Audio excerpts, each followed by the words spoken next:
Good morning, dear students.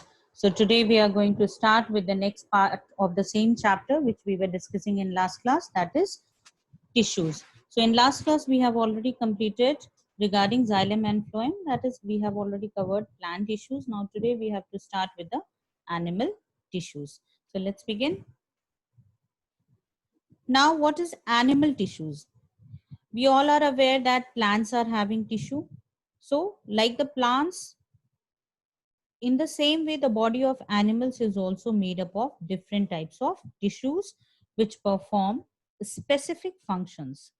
For example, contraction and relaxation of muscle cells result in the movement of body parts.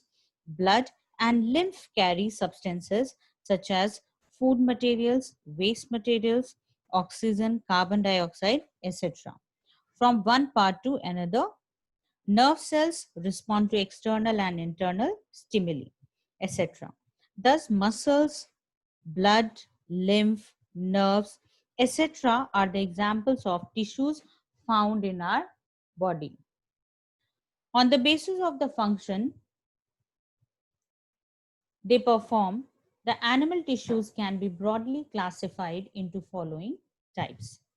So animal tissues, if you will see in this chart, then you will understand that it is categorized into four groups, that is epithelial, then muscular, then connective, and then nervous. So one by one, we have to deal with each. First is epithelial, which is further divided into four, that is squamous, cuboidal, columnar, and glandular, then ciliated, then muscular, again, three, striated, smooth, and cardiac, and then connective, areolar, adipose, skeletal, fluid, and then next one is nervous. So we have to deal one by one with each. So first we will start with epithelial. Now what is epithelial or epithelium tissue? Basically, epithelial tissue is the protective tissue of the animal body.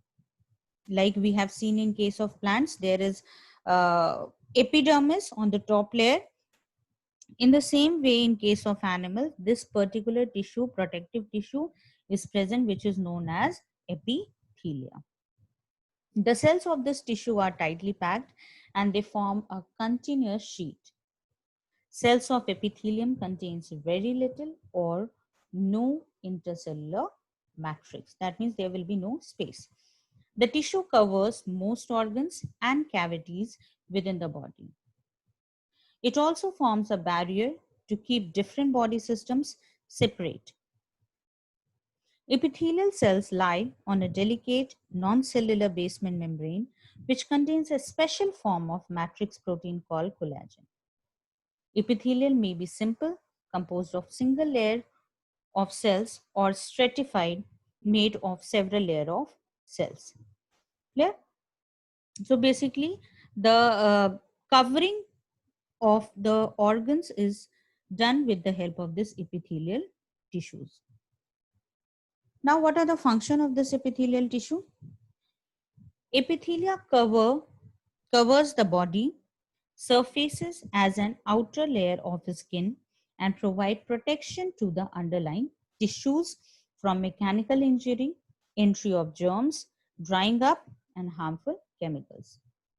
Next, epithelia forms inner lining of mouth, alimentary canal, and other internal organs inside the body and protect these organs. Epithelial lining of the intestine absorbs water and digestive food. Epithelial tissues help in elimination of waste products. Next, some epithelial tissues perform secretory functions. They secrete variety of substances as sweat, saliva, enzymes, etc. So these are the different functions of the epithelial tissue.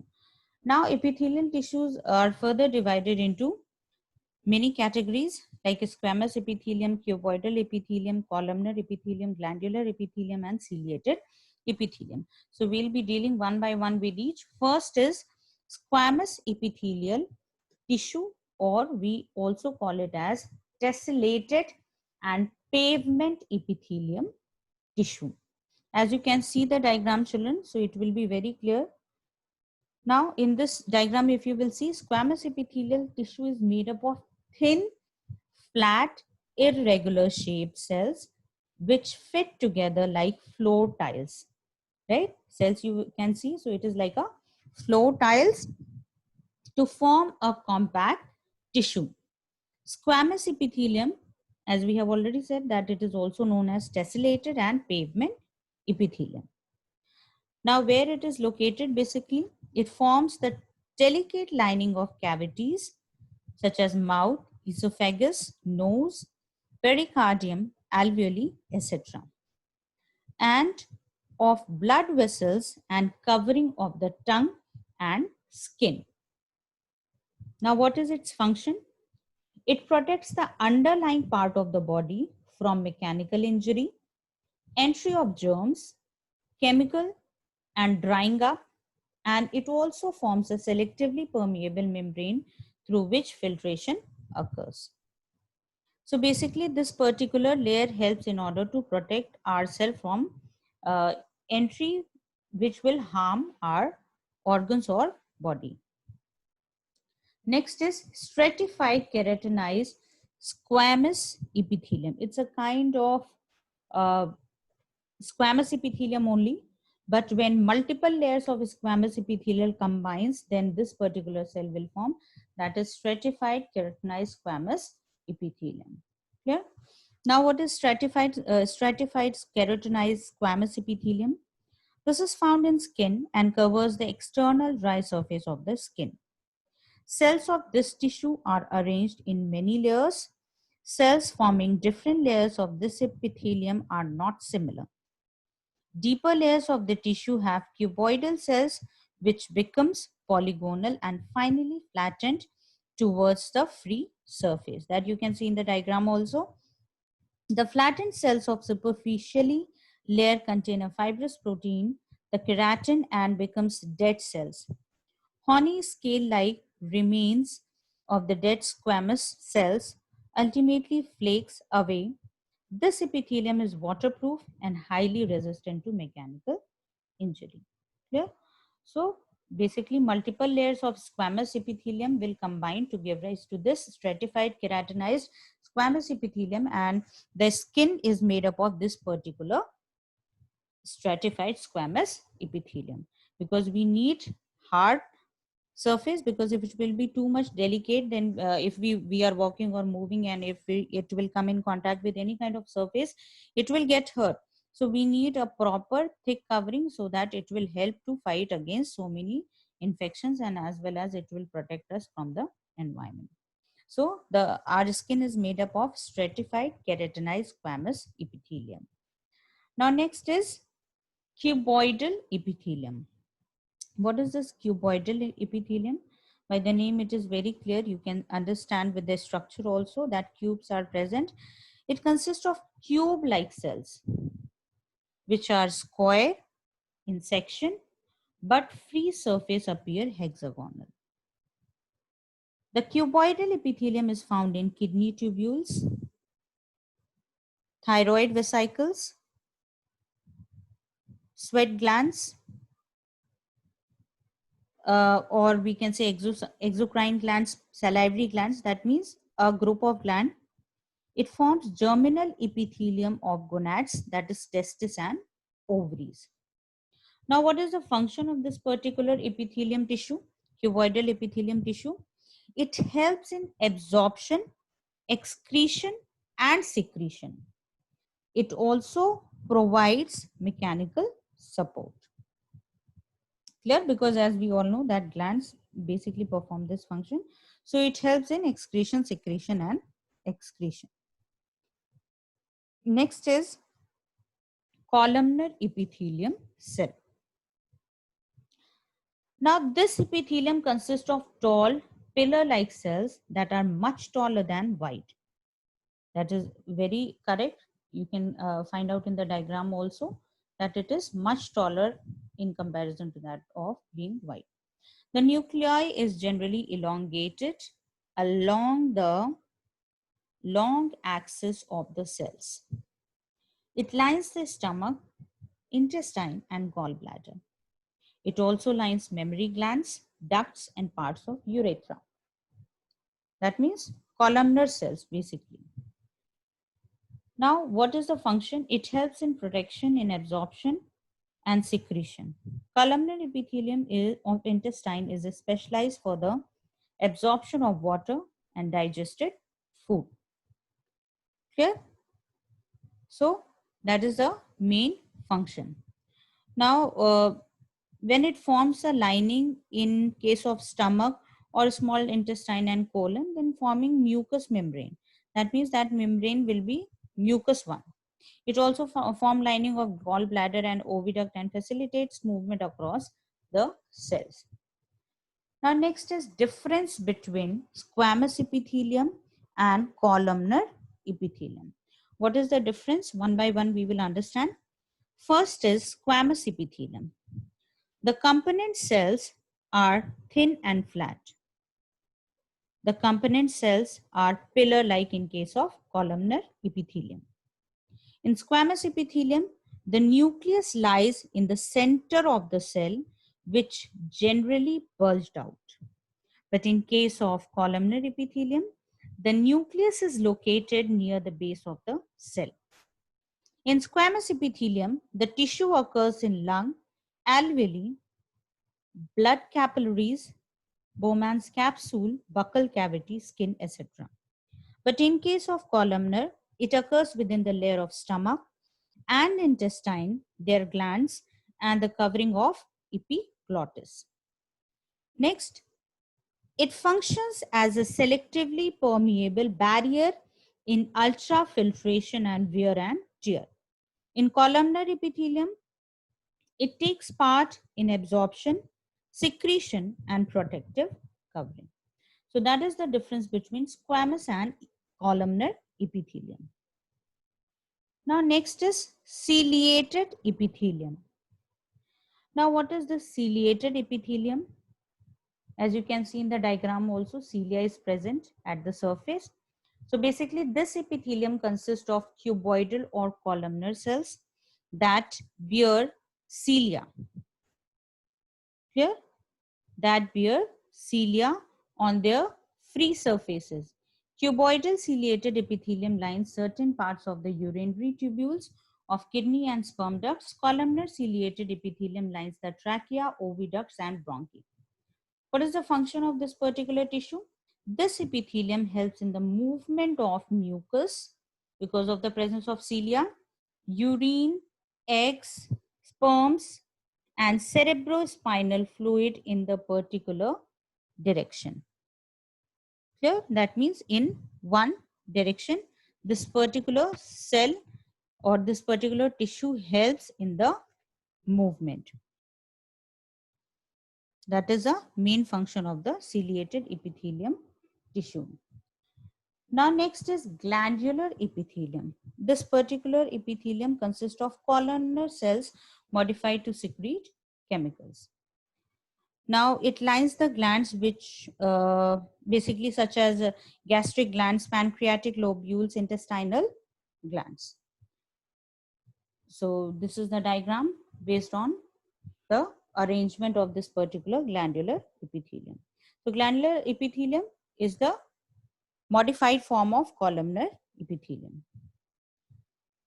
Now after, so we are done with the first part, that is the in animal tissue first family we have already completed.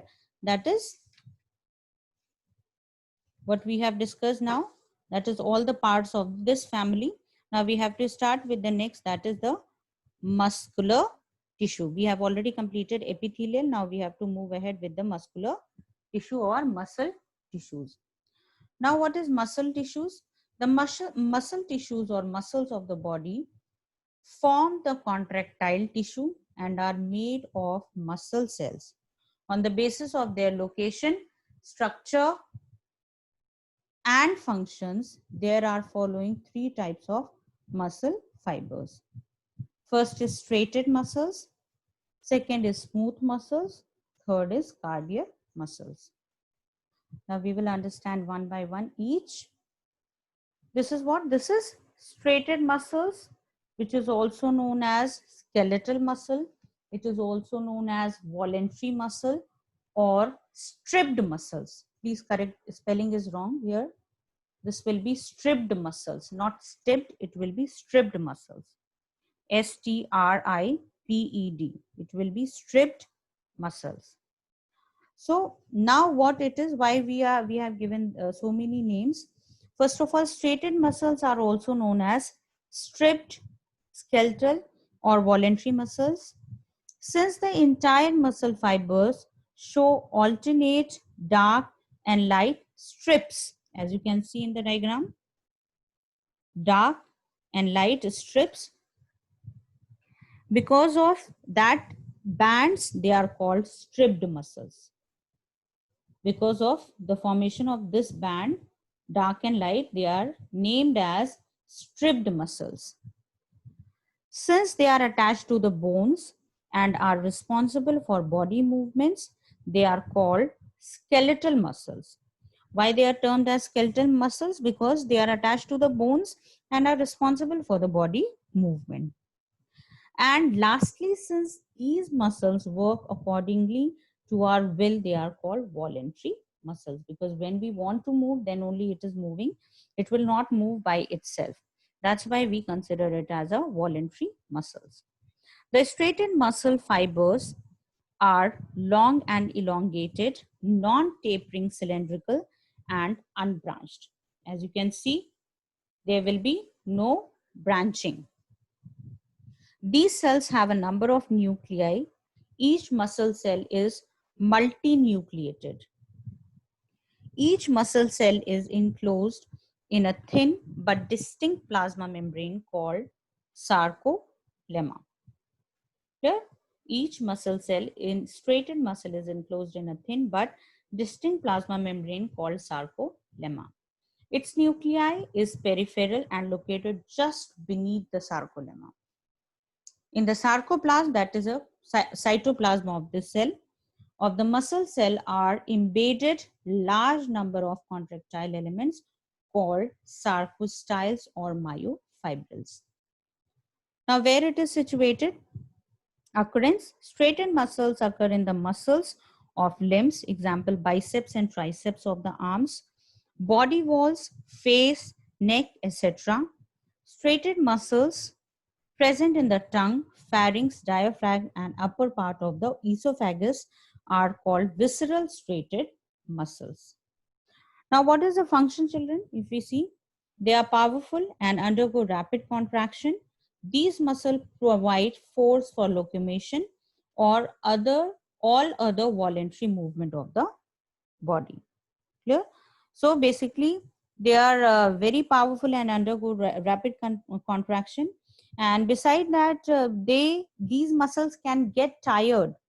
Many need rest. Like if you work out or if you use your hand vigorously doing some work, then obviously you will start having that tiredness pain. So these muscles can get tired and may need rest. But in case of um, one more muscle will come, so you will understand that particular, like cardiac muscle, they don't need any rest, but in this case they need rest for in order to release that tiredness. Straightened muscles provide the force for locomotion and all other voluntary movements of the body. Next is smooth muscles or unstraightened muscles. By the name it is very clear, that means these muscles are smooth and they are not having that straightened. That unstraightened means they don't have that band lining the way it was in case of earlier straightened muscles. Now, what is straightened muscles?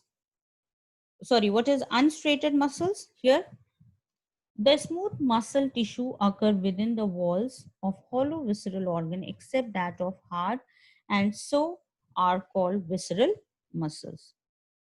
Yes, and so are called visceral muscle.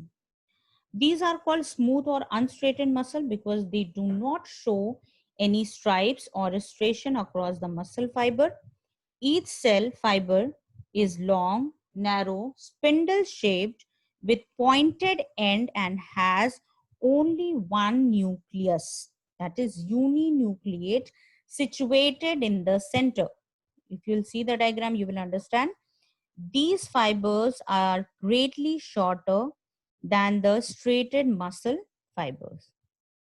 Now, if we talk about function, children, smooth muscles are called involuntary muscles because they do not work according to our will. Smooth muscle contracts slowly but can remain contracted for a long period of time. Due to this fact, smooth muscle cause the characteristic peristaltic movements in the tubes. Such wave-like peristaltic movement occur in gastrointestinal tract and male genital tract.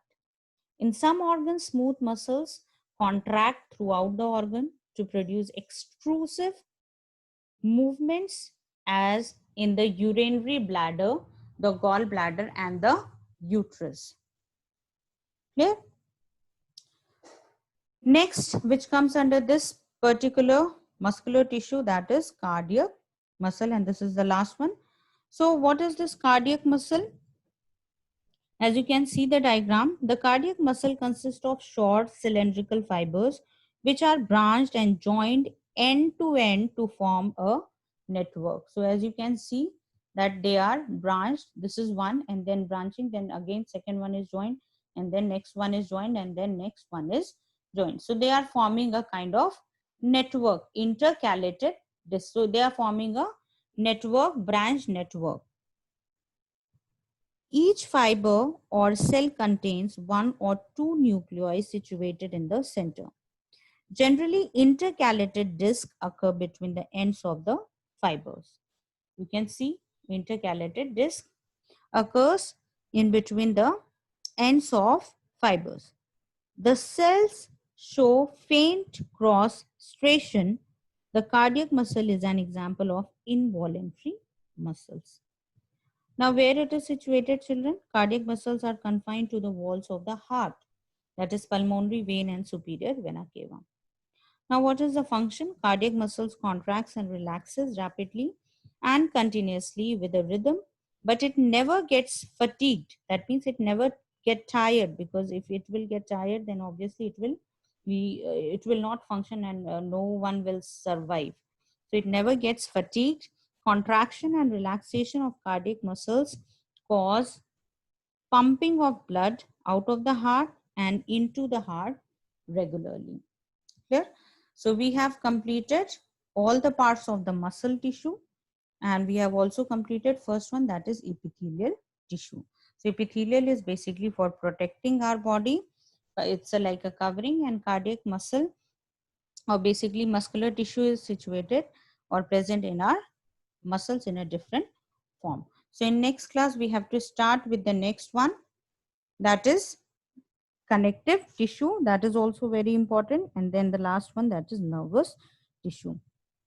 So please complete all the work, all the notes. If still you have any doubt, then do write me on campus care and complete all the assignment, all the question answers, whatever I am giving you in the assignment. Thanks, happy learning.